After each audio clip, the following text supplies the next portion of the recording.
You've probably been told that e-bikes are just glorified mopeds for lazy people who can't handle a real workout. But what if I told you that one of these so-called cheating machines actually provides better cardiovascular benefits than your regular bike gathering dust in the garage? Electric bikes that make you fitter, not lazier, and they're backed by actual science. In this video, we're exposing the 20 biggest e-bike myths that almost everyone still believes in 2025, ranked by how much damage they're doing to your wallet and your riding experience. And trust me, the truth about what's actually causing those deadly battery fires will shock you. It's not what most people think. From regulations that don't exist to performance limitations that were solved years ago, the misinformation around e-bikes is costing riders thousands of dollars and keeping millions of Americans off the road. And here's the kicker. The most dangerous myth of all is something almost 50% of e-bike owners are doing right now in their homes that could literally kill them in under 20 seconds. Watch every second of this countdown, because this isn't just about debunking rumors. It's about saving you money, keeping you safe, and getting you on an electric bike that will transform your daily life. Ignore this, and you'll end up with a $3,000 paperweight that you'll never ride. Myth 19. E-bikes are too expensive and not worth the cost. I get it. Looking at price tags between $1,000 and $10,000 can give anyone sticker shock. But here's what most people miss. You need to look at the total cost of ownership, not just the price tag. Let's break it down with real numbers. If you replace just one 10-mile round-trip car commute with an e-bike 5 days a week for a year, you'll save at least $837 in direct operating costs alone.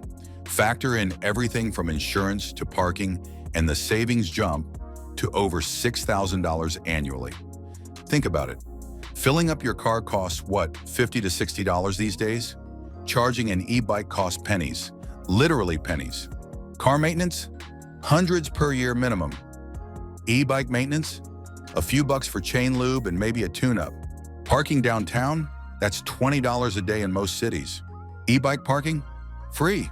So yeah, that $2,500 initial investment might seem steep until you realize it pays for itself in less than 6 months of regular use.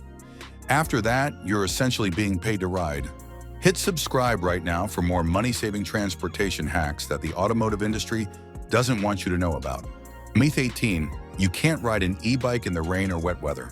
This myth probably comes from the early days of consumer electronics, when getting your phone wet meant it was permanently bricked. People assume the same about e-bikes. Water plus electricity equals disaster, right? Wrong. Modern e-bikes from reputable manufacturers are specifically engineered with water-resistant components and sealed wiring harnesses designed for all-weather riding. You shouldn't submerge your bike in a lake, obviously, but riding in typical rain or wet conditions won't harm the electronics. The real concern with wet weather riding isn't actually the electrical components. It's the increased wear on your drivetrain and brakes. Water, especially when mixed with road grit or salt, will accelerate component wear. So while your motor and battery will be just fine, you'll need to be more diligent about cleaning and lubricating your chain after wet rides. Bottom line, your e-bike won't short-circuit or explode in the rain. Just clean it properly afterward, just like you would with a regular bike. Myth 17. E-bikes cannot handle hills or rough terrain. This one makes me laugh because it's so completely backwards from reality. Conquering hills is literally what e-bikes do best. Modern e-bikes, especially those with mid-drive motors or high-torque hub motors, absolutely crush steep climbs. We're talking about motors that deliver up to 105 Newton-meters of torque. For reference, that's more torque than some small motorcycles. The Ride 1-Up Vorsa, for example, delivers 95 Newton-meters of torque from its hub motor. The DJI Avinox M1 cranks out an even more impressive 105 Newton-meters. These aren't weak little assistants, they're powerful hill climbing machines. The latest models even feature smart systems that automatically adjust power output based on terrain, meaning your bike instantly responds when you hit an incline. Combined with the lightweight frames now available, these motors make long, hilly commutes completely doable for average riders. That mountain you used to dread? It's now just another part of your enjoyable ride. Myth 16. Hub motors are inherently inferior to mid-drive motors. This is classic internet forum dogma that gets repeated without context. You'll hear people confidently declare that mid-drives are always better and real e-bikes have mid-drive motors. Here's the truth. Both motor types have specific advantages for different riding styles. Hub motors are generally more affordable, mechanically simpler, and result in less wear on your bike's drivetrain. That's because they're not adding extra force through your chain and gears. They're also incredibly quiet, especially direct drive hubs. Mid-drive motors use your bike's gearing, making them exceptional for hill climbing and providing a more natural pedaling feel. They're ideal for mountain biking and very hilly terrain. However, they put much more stress on your chain, cassette, and chainring, resulting in faster wear and more maintenance. The choice comes down to your specific needs. If you're commuting on relatively flat terrain, a quality hub motor gives you the best bang for your buck with lower maintenance. If you're tackling serious hills daily or riding off-road, a mid-drive's efficiency makes more sense. This isn't about better or worse, it's about using the right tool for the right job. Myth 15. E-bike stopping distances are identical to traditional bicycles. This myth is not just wrong, it's dangerous. E-bikes look similar to regular bikes, so people assume they handle and brake the same way. They absolutely do not. Basic physics tells us that increased mass and speed requires significantly greater stopping distances. An e-bike typically weighs 50 to 70 pounds more than a regular bike and often moves faster. When you double your speed, you more than double your stopping distance. This extra weight and velocity also accelerates wear on critical components. E-bikes burn through brake pads and discs much faster than traditional bikes. This is exactly why quality e-bikes come equipped with hydraulic disc brakes, not the cheap mechanical ones. It's not a premium feature, it's a safety necessity. If you're riding an e-bike, especially a Class 3 that assists up to 28 miles per hour, you need to maintain your brakes religiously and give yourself extra stopping distance. Treat it more like a small motorcycle than a bicycle when it comes to braking expectations. Myth 14. E-bikes are too heavy and bulky to handle. Yes, e-bikes are heavier than traditional bicycles. They typically weigh between 35 and 70 pounds due to the motor and battery. But here's what most people miss. That extra weight becomes irrelevant the moment you start pedaling with assistance. Modern engineering has dramatically reduced this burden through lightweight composites and advanced aluminum alloys. The motor completely negates the added mass during riding. For those prioritizing portability, super light options now exist. The specialized Turbo Vado SL features a compact motor weighing just 4.3 pounds, bringing the entire bike down to 33 pounds with the battery removed. Here's some perspective. The greatest contributor to total cycling mass is usually the rider's weight, not the bike itself. A 10-pound difference in bike weight becomes trivial when the system, bike plus rider, weighs 200 plus pounds total. The weight only matters when you're carrying the bike upstairs or lifting it onto a rack. For actual riding, the motor assistance makes the weight difference imperceptible. Myth 13.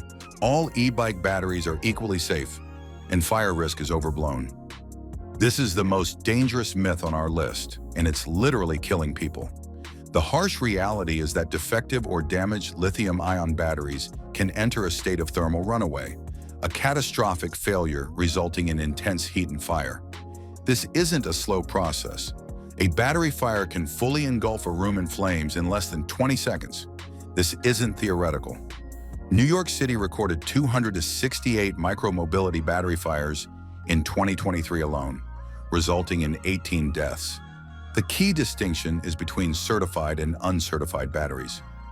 Reputable e-bike manufacturers use batteries that meet strict safety standards, specifically UL 2849 certification for the entire electrical system and UL 2271 for the battery pack itself. But here's the scariest part. About 50% of e-bike owners report charging their devices at home while blocking fire exit paths. When a battery fire can spread in seconds, this decision could be fatal. The conclusion is clear. Never buy an e-bike without proper safety certifications, never charge unattended, and never block your escape route. The price difference for certified batteries is literally a life or death decision. Myth 12.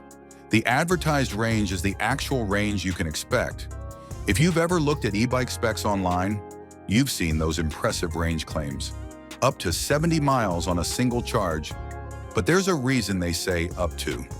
Those advertised ranges come from ideal laboratory conditions: flat terrain, no wind, moderate temperatures, lowest assist levels, and typically a lightweight rider. Real-world range is consistently 30 to 50% lower than these figures. Multiple factors dramatically reduce range: rider weight, temperature, headwind, aggressive acceleration, and especially terrain. Riding in hilly areas can slash your range by 30 to 40% compared to flat roads as the motor works harder against gravity. For a practical estimate, take the battery's watt-hour (WH) capacity and divide by 20 watt-hours per mile. This gives you a much more realistic expectation than marketing claims. So when a manufacturer advertises 70 to 80 miles, expect 40 to 50 miles in typical conditions. And if you're a heavier rider hitting the hills on a cold day with the assist cranked up, you might see half that. Myth 11, you must fully drain the battery before recharging. This myth comes from older battery technologies that suffered from the memory effect, where partial charges gradually reduced capacity. But it's completely wrong for modern e-bikes. Modern lithium-ion batteries have no memory effect. In fact, fully draining your battery, deep discharge, actually harms the cells. For optimal battery health, frequent top-up charging is recommended. Battery experts suggest keeping your charge level between 20% and 80% whenever possible. This shallow cycling significantly extends battery life. Another related myth: increasing voltage doesn't increase battery life. Battery longevity is determined by total watt-hour capacity and cell quality, not voltage. So stop worrying about draining your battery completely.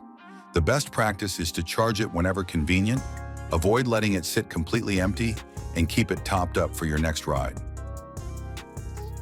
Myth 10, e-bike batteries die too quickly and are not durable. The fear of expensive battery replacement often stops potential buyers. Let's look at the facts. Quality lithium-ion batteries from reputable manufacturers are typically rated for 300 to 500 full charge cycles and come with 1 to 2 year warranties. With proper care, that translates to years of regular use. The key factor in battery longevity isn't an inherent flaw in the technology, it's user maintenance. Proper storage at moderate temperatures, avoiding deep discharges, and using bikes with advanced battery management systems, BMS, dramatically extend battery life.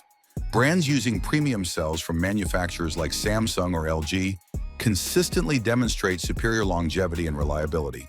With proper care, an e-bike battery can last 3 to 5 years of regular use before capacity noticeably decreases. Even then, it doesn't die completely. It gradually holds less charge, still remaining usable for shorter trips. If you've subscribed already, thank you for supporting the channel. If not, hit that subscribe button now for more myth-busting content that will save you thousands on your next e-bike purchase. Myth 9. Children under 16 can ride any e-bike. Parents often assume e-bikes follow the same rules as regular bikes regarding age restrictions. This is flat out wrong and potentially dangerous. In most US states, riders must be at least 16 years old to legally operate any e-bike. The restriction is especially strict for Class 3 e-bikes, which assist up to 28 miles per hour, where laws like California Vehicle Code explicitly prohibit operation by anyone under 16. This isn't arbitrary. The combination of increased mass, speed, and power requires greater maturity and traffic awareness for safe operation. If you're considering an e-bike for a younger rider, you need to check your local laws first. And regardless of legality, a Class 3 e-bike is never appropriate for children. The speeds are simply too dangerous without adult judgment and experience. Myth 8. All e-bikes go the same speed, or they are always too fast.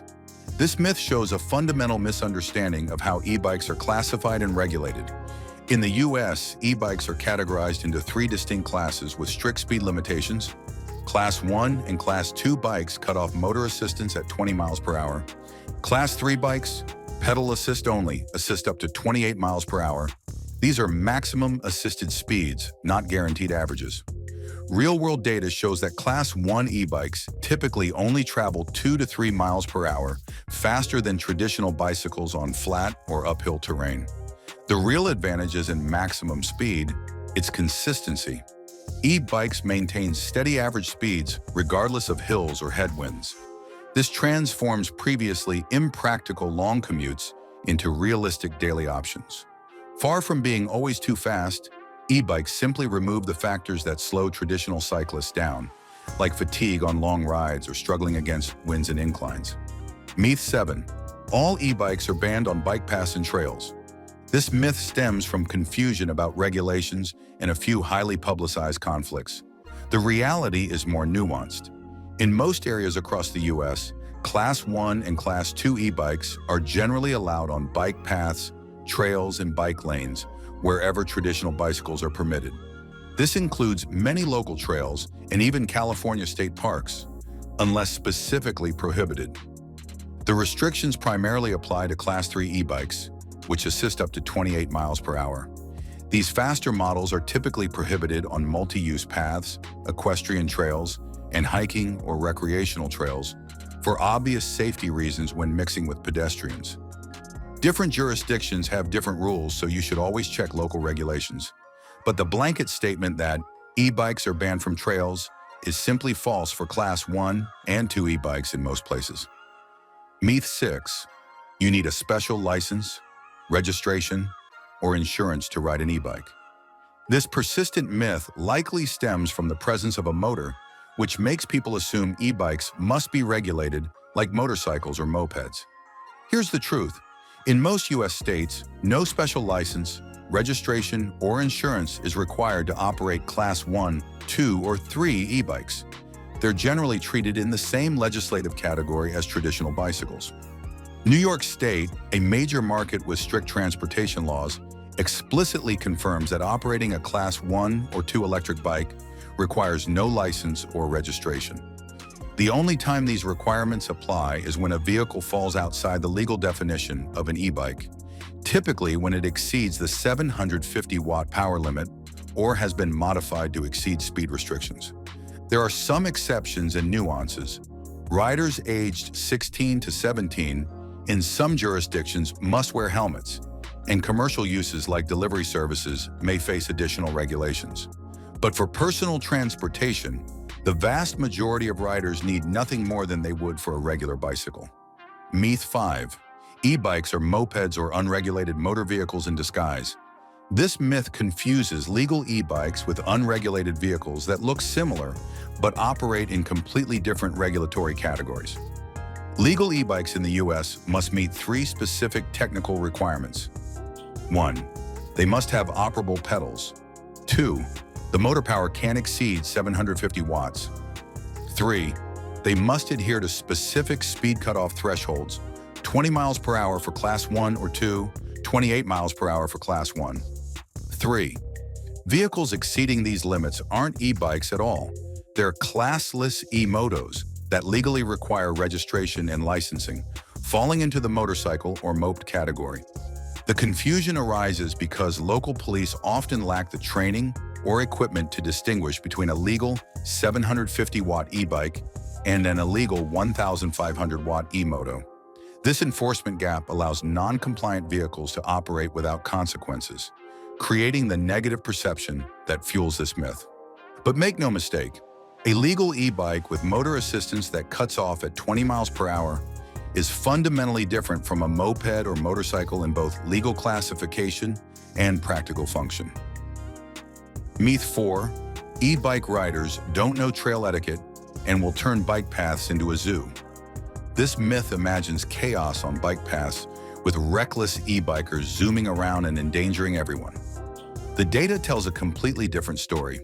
Surveys show that the vast majority of e-bike users are experienced cyclists who understand and respect trail etiquette. The primary e-bike demographic, typically 45 to 65 years old, is generally uninterested in riding at maximum speeds. Studies focusing on legal Class 1 and 2 e-bikes show that speeding has not emerged as a significant public safety issue on shared paths. The negative stories you hear about e-bikes causing problems are almost always about illegal, unregulated electric motorcycles, e-motos, being operated recklessly. These high-powered vehicles aren't e-bikes at all and shouldn't be confused with legal class 1 to 3 models. For legitimate e-bike use, clear signage and education about path etiquette are the most effective ways to maintain safety for all users. Myth 3. E-bikes are only for the elderly or disabled. While e-bikes certainly provide valuable mobility options for older riders and those with physical limitations, the notion that they're exclusively mobility aids is completely false. Modern e-bike demographics are surprisingly diverse. While the typical rider age range is 45 to 65, e-bikes are increasingly popular among young urban professionals and commuters looking for efficient transportation alternatives. The appeal crosses age groups because e-bikes solve practical problems. They make longer commutes feasible, help riders arrive at work without needing a shower, and provide an economical alternative to cars for many trips. From commuter models to cargo bikes that replace family cars for errands, e-bikes are finding utility across generations and use cases. Far from being a niche product for those with limited mobility, e-bikes are emerging as a mainstream transportation solution for people of all ages and fitness levels. Myth 2. E-bikes provide no real exercise and are therefore cheating. This myth reflects a fundamental misunderstanding of how e-bikes work and their health benefits. Empirical research consistently demonstrates that e-biking delivers significant, measurable health benefits. Studies show that e-bike riders achieve and sustain moderate to vigorous exercise levels, directly contributing to improved cardiovascular health. Research indicates that daily e-bike use, even for short distances of 12 to 15 kilometers, enhances heart health, lowers cholesterol, and reduces disease risk. For those seeking more intense workouts, the solution is simple. Use lower assist levels or turn the motor off entirely. Even with assistance, tackling uphill sections provides substantial exercise. The real health benefit comes from consistency. E-bikes excel at enabling riders to maintain a long-term exercise schedule that traditional cycling might not allow for various reasons. Longer distances, challenging terrain, physical limitations, or time constraints? It's not cheating. It's smart exercise that people actually stick with. Myth 1. E-bikes are only for lazy people. We've saved the most pervasive and harmful myth for last. The idea that e-bikes are for people too lazy to pedal a real bike. This misguided belief fundamentally misunderstands the purpose of pedal assist technology. E-bikes function as fitness extension tools. They lower the initial barrier to cycling, converting previously sedentary individuals into active cyclists. The motor assistance allows riders to tackle longer distances and challenging terrain that might have been physically inaccessible or discouraging on a traditional bike. For many riders, the utility is the motivator. E-bikes enable reliable commuting or recreational riding with partners of varied fitness levels, making cycling sustainable and appealing for a broader population. The data is clear. E-bike owners ride more frequently for longer distances and more consistently than traditional cyclists. The lazy person on an e-bike is getting more exercise than the purist whose regular bike sits unused in the garage. E-bikes aren't about avoiding effort. They're about making effort more accessible, enjoyable, and sustainable for more people. Want to see which electric bikes get hyped way beyond their actual performance? Check out my video on the 15 most overhyped electric motorcycles of all time. It might save you from making an expensive mistake on your next purchase.